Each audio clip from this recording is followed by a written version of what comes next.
গত এই 1 মাস যাবত যে অসুস্থ আমার এই যে ট্রিটমেন্ট এরকম আর কি হয় না।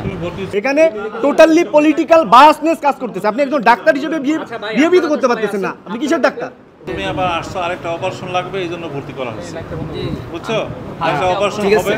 আপনি তো এলিগেশনের কথা শুনলেন, এটা আপনি ব্যবস্থা নেবেন কিনা সেই বিষয়টা আপনার উপরে ছেড়ে দিলাম। যে আসলে আপনি যে বললেন যে মানে হয় না, হ্যাঁ, যে নেগলিজেন্সগুলো হয় না, সেই মিলটা কি পেয়েছেন স্যার? আর কি যারা এই 5 তারিখেই রানিং আহত হয়েছে তাদেরকে আর কি গুলিবিদ্ধ তো ওদেরকে কম্পিউটারে উঠাইছে, আর আমার কম্পিউটারে ওরা আমার নাম উঠায় নাই। তো এই কারণে যারা আসে আইসা বলে যে তোমার তো কম্পিউটারের নাম নাই, তুমি কি এর গুলিবিদ্ধ? তো আমার এই প্রশ্নটা করার পর আমার খারাপ লাগে যে আমি কি ওদেরকে মুখে বলতে চাই যে আমি গুলিবিদ্ধ? তোমার চিকিৎসার কোনো অবহেলা হয়েছে এটা বলো। চিকিৎসার অবহেলা বলতে আমি গত এই 1 মাস যাবত যে অসুস্থ আমার এই যে ট্রিটমেন্ট এরকম আর কি হয় না।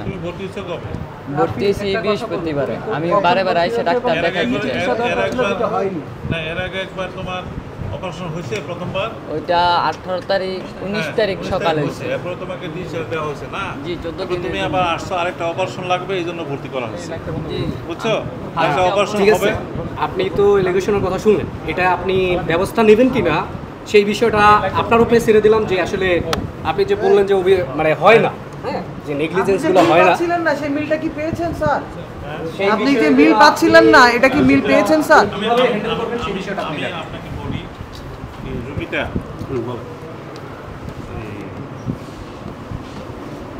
গান শুটিং আমাদের সব লেখা আছে। 15 তারিখে এটা লিখা আছে।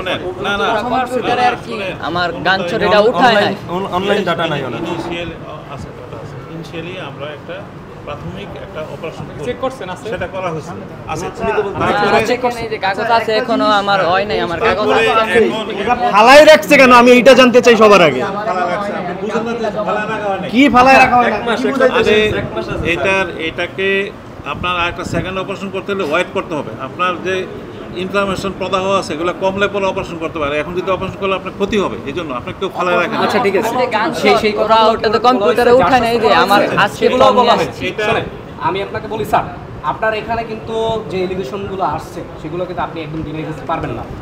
হ্যাঁ, আপনি যদি বলেন যে না এগুলো কিছুই হয় না, এই যে রোগী আসছে সবার মুখের কথা শুনলেন, এখন আপনি বলেন এদের বিরুদ্ধে আপনি কি করবেন? ঠিক আছে, এই যে যারা ওদের নেগলিজেন্স করলো আপনার যে আন্ডারে বা আপনার আন্ডারে আপনারা যেটা করলেন সেই বিষয়ে আপনি কি স্টেপগুলো নেবেন? আমরা সব ডাক্তারদের সাথে বসবো, সেই ডাক্তারের সাথে আপনারা কবে বসবেন? আপনি বললেন তো সব হচ্ছে এখানে নির্দেশনা কে দেয়? পরিচালক দেয়। তো উনি এটার পরিচালনা করতেছে। আমি যদি ডাক্তার হই তাহলে আমি কার কথা শুনবো? ওনার কথাই তো শুনবো।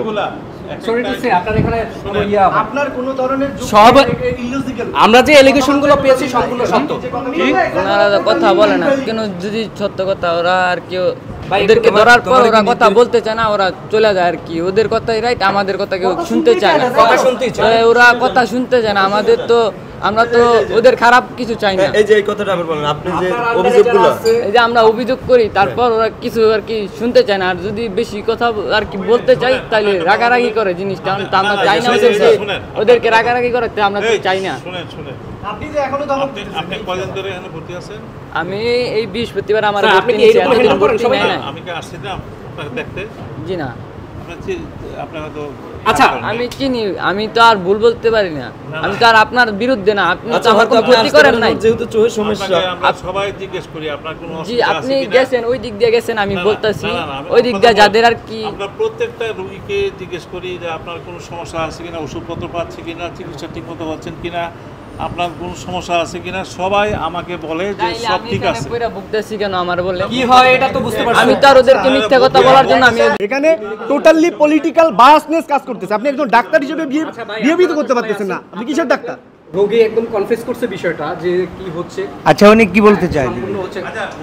উনি কি বলতে চায়? এই বিষয় হচ্ছে কি, আমি তো এখন রিটেড স্পেশালিস্ট।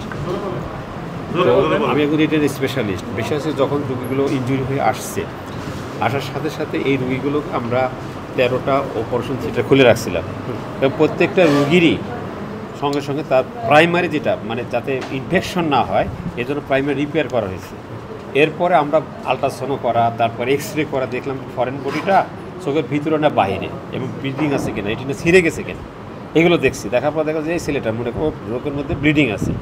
এখন চোখের মধ্যে যেহেতু আঘাত লাগার কারণে এটাতে এত ভায়োলেন্ট একটা ইনজুরি হয়, এটা আমরা দেখতেছি তো প্রচণ্ড সমস্ত স্ট্রাকচারগুলো ইনফ্লামেশন হয়ে যায়। ওই অবস্থায় ওই যে রক্ত বের করা কিংবা চোখের মধ্যে ফরমেটে বের করা যায় না। এই জন্য আমরা সাধারণত আমরা 4 সপ্তাহ পর্যন্ত ওয়েট করি, 4 সপ্তাহ ওয়েট করে কুল হয়ে যায়। এই জন্য এই রোগীগুলো যেন আউটডোরে আমাকে অ্যাসাইন করে যে গত 3 দিন থেকে আমি কিন্তু আউটডোর থেকে আমি ভর্তি দিয়েছি রোগীগুলোকে, ভর্তি দিয়েছি এবং হি ইজ ওয়েটিং ফর অপারেশনের জন্য। এবং অপারেশন করলে আমার বিশ্বাস গতকাল 5টা একটু শেষ করে দিই।